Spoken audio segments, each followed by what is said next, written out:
Bien, ahora vamos a continuar con el tema de fotosíntesis. Es importante saber que dentro de este tema de fotosíntesis hay dos cosas bien importantes. Tenemos dos procesos importantes: las reacciones dependientes de la luz y las reacciones independientes de la luz, o el ciclo de Calvin, que sí también le podemos llamar. Entonces, la fotosíntesis, como ya habíamos visto en las hojas de las plantas, implica muchísimos pasos que pueden dividirse en dos etapas: en las reacciones dependientes y el ciclo de Calvin. Las reacciones dependientes de la luz se producen en la membrana de los tilacoides. Ya habíamos visto cómo está formado el tilacoide y cómo es la estructura de este tilacoide.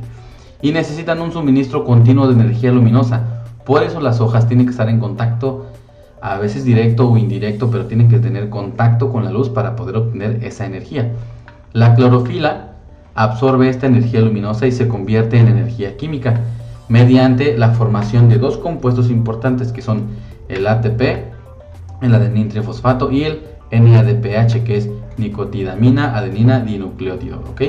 Estos dos factores son bien importantes para posteriormente trabajar en las reacciones dependientes de la luz y en el ciclo de Calvin. Entonces, el ciclo de Calvin, que es el primero, también llamado reacción independiente o reacciones independientes de la luz, se lleva a cabo en el estroma. Ya hemos visto cuál es el estroma. En este caso es el espacio entre los tilacoides y el cloroplasto, y no necesita luz directa para poder trabajar el ciclo de Calvin, ¿de acuerdo? El ciclo de Calvin utiliza estos dos compuestos que ya mencioné, el NATP y el NADPH.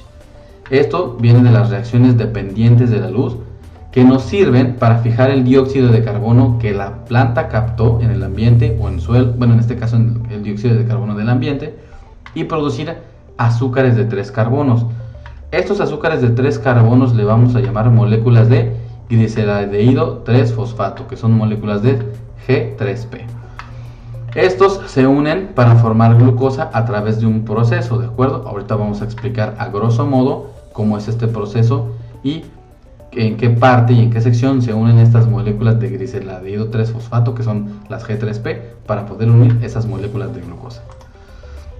Ahora, las reacciones dependientes de la luz capturan energía luminosa y las almacenan en forma temporal en formas químicas o en forma química, el ATP y el NADPH. Estos se descomponen para liberar energía. El NADPH dona sus electrones para convertir a las moléculas de dióxido de carbono en azúcares. Ahorita les voy a platicar un esquema visual sobre qué es lo que está pasando con estas dos partes. Y la energía que quedó como luz acaba atrapada en los enlaces de los azúcares. Por eso esa energía lumínica se transformó en energía química en los enlaces de gliceraldehído 3-fosfato, que son los G3P. Entonces, vean, aquí está lo que les quiero comentar. Aquí tenemos de manera visual o representativa el cloroplasto, ¿de acuerdo? Dentro de este cloroplasto suceden las reacciones dependientes de la luz y el ciclo de Calvin. Pero tenemos dos cosas bien importantes. Ya hemos visto que dentro de este sistema, dentro de, digamos, dentro de los sistemas del mismo cloroplasto, tenemos procesos fotosintéticos. En este caso es la captación de la luz. En los tilacoides tenemos la absorción de agua, que esa agua puede absorber la planta en el ambiente o de suelo. Entra una molécula de agua al tilacoide y dentro del tilacoide va sucediendo este proceso de reacción dependiente de la luz. Esa reacción sucede dentro del espacio tilacoidal, dentro de los tilacoides, para poder transformar energía y poder liberar una molécula de oxígeno, que es O2. Sin embargo, dentro de este proceso también se forman el ATP y el NADPH. Salen del tilacoide o de la membrana tilacoidal y llegan al estroma. En el estroma sucede el ciclo de Calvin, y este ciclo de Calvin es el encargado que, junto con el CO2 captado del ambiente, forma el CO2, y el ATP y el NADPH forma las moléculas de G3P, que es el gliceraldehído 3-fosfato. Entonces, aquí tenemos la formación de estas moléculas de G3P para que posteriormente puedan transformarse en glucosa. Pero este ATP y este ADNPH que entran en este proceso de ciclo de Calvin junto con el CO2 donan algunas moléculas. En el caso del ATP donan su molécula de fosfato y el NADPH donan su molécula de hidrógeno para que pueda suceder este proceso y pueda transformarse en G3P. Pero al momento de donar esas moléculas se transforman en NADPH en NADP con un electrón positivo para poder tener una molécula de fosfato y un fosfato libre, ¿ok?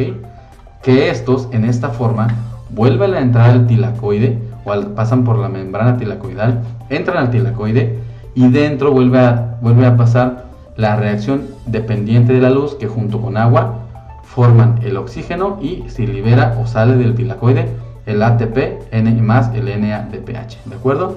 Entonces todo este proceso está pasando dentro de los cloroplastos y también dentro de los tilacoides, ¿de acuerdo? Entonces, ya sabiendo un poquito del proceso fotosintético, tenemos aquí una comparación de la fotosíntesis con la respiración celular. La fotosíntesis y la respiración celular son procesos casi opuestos, aunque solo difieren en forma de energía absorbida o liberada, como se muestra aquí en este esquema, fíjense. En este caso, en la parte de arriba tenemos la entrada de energía solar que en conjunto con dióxido de carbono y agua forma moléculas de glucosa y oxígeno. Sin embargo, la respiración celular requiere glucosa, oxígeno y requiere esos dos elementos para poder hacer la respiración celular y se libera energía química que es ATP más energía de calor para poder transformarlo en dióxido de carbono y agua. Por eso se dice que el proceso de fotosíntesis y respiración son casi opuestos. La diferencia es que en este caso requiere energía solar y en este caso no requiere algún tipo de energía, al menos no solar, pero sí libera energía que es ATP y energía como calor, ¿de acuerdo?